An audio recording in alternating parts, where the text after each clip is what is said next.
So Kamala Harris went on The Breakfast Club, which I love, by the way, and she spoke about her position on legal marijuana. Now, you're going to see here not just what she said about her position, but what happened 4 years ago or 5 years ago in 2014 when she spoke about the issue of legal marijuana back then. So, listen, I don't want to spoil the clip for you or anything, but she lies. She lies to the Breakfast Club in a way that's really gross. I don't know why she did it. She didn't have to do it. She could have said, I evolved, yada, yada. She didn't. She just lied. So I'm going to show you that, and then I'm going to tell you a little bit more about what happened in her appearance. Watch. They say you oppose legalizing weed. That's not true. I know. and look, I joke about it, half joking. Half my family's from Jamaica. Are you kidding me? They be so mad at you. Right. Yeah. No, I do not. No.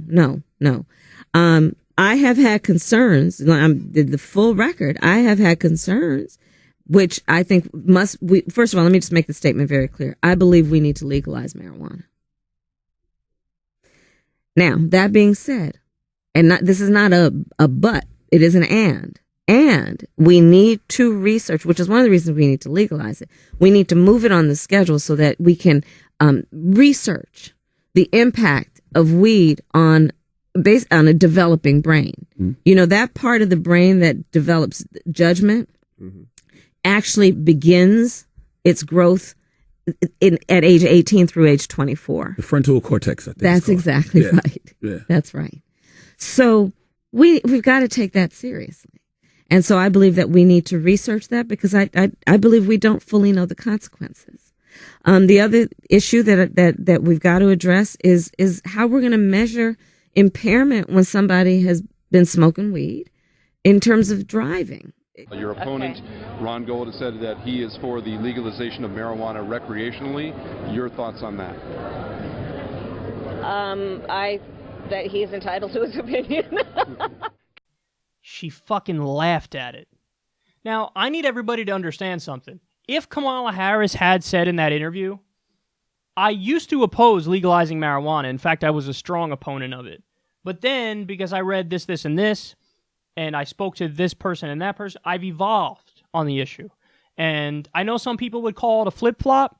You can call it whatever you want to call it. The fact of the matter is, today, I'm a sincere believer that we need to legalize, tax it, and regulate it. And I will 100% fight for that policy. And if I don't, you guys hold me accountable. If she was honest and she said, yeah, I used to be against it, now I'm for it. I swear I would not be doing this segment. There's no way I would be doing this segment if she was just honest. But she wasn't honest. She lied. And now that undercuts her credibility. And now I think that if she's president, is she going to legalize marijuana? I don't think so. Because if you were actually going to do it, then why wouldn't you just be upfront in that interview and say, listen, there's a video out there of me and people have seen it.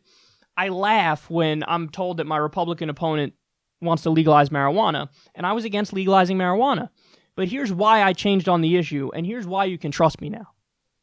Like, if she were to just be open and upfront about it, then I honestly would not be doing this segment, and if anything, I'd give her credit. But she didn't. She made it seem like she was never against it, when we have her on video laughing at the idea of legalizing it. So, that really undermines her credibility. I don't know why she'd do that. I mean, I guess she's relying on the fact that the media is not going to call her out on that. And honestly, the Breakfast Club usually does great stuff, but this was a little terrible, and their audience knows it. I read the comments from their audience, and they were like, no, we don't like Kamala, and here's why we don't like Kamala, and they have specific policy reasons. And also, the like to dislike on their interview of her was not good. More than 50% dislikes, and they earned it. I mean, you gotta hold her accountable. Now, you're probably thinking, well, why the fuck is there a picture of Snoop Dogg, Tupac, and Kamala Harris over your shoulder, Kyle?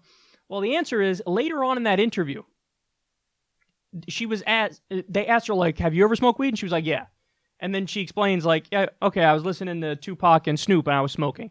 Now, some people are saying that she said, like, I smoked in high school, or I smoked in college, whatever, it was school, I don't remember which one.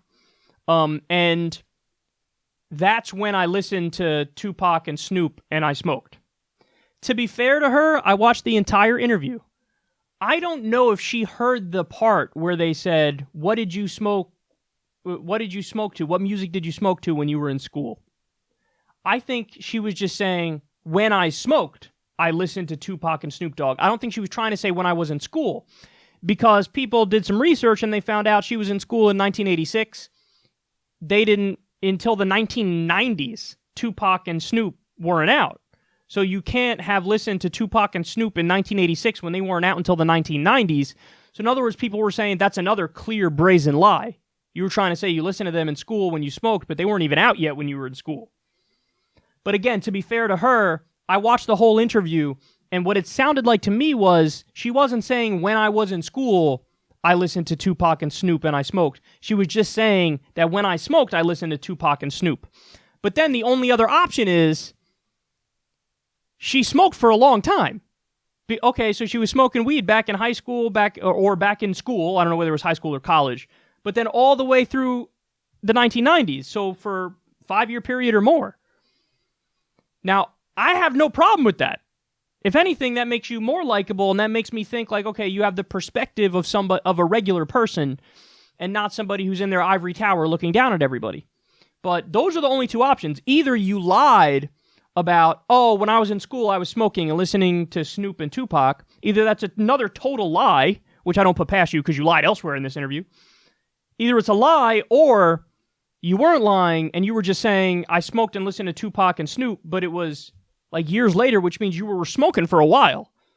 So it's one or the other. Either you were a long-term weed smoker, or you lied and said you listened in school and you didn't listen to them because they weren't even out yet. But Kamala Harris, man, listen, one of the lefties has to win. Oh, don't do it. She reminds me of Hillary quite a bit, Kamala Harris now. I don't think she's as bad. I think she's a little bit better, okay? And she's a little bit more savvy as a politician. But ultimately, I think she's very similar to Hillary. I do.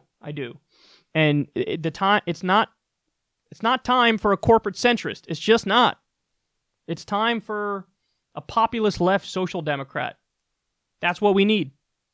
So there's a couple of the candidates who I'd be happy if we got any of a number of candidates, but can't say I'd be too excited if we get Kamala or Kirsten or Cory Booker or Julian Castro or Pete Buttigieg. You guys got to check out who Buttigieg is. Nobody knows who he is. Or Amy Cloudboot-Jar or Howard Schitz or any of the other like centrist-y candidate. Now the breakfast cereal is thinking of running. I forgot to tell you guys. The breakfast cereal is like in New Hampshire, shaking hands. That's Hickenlooper. He's a breakfast cereal.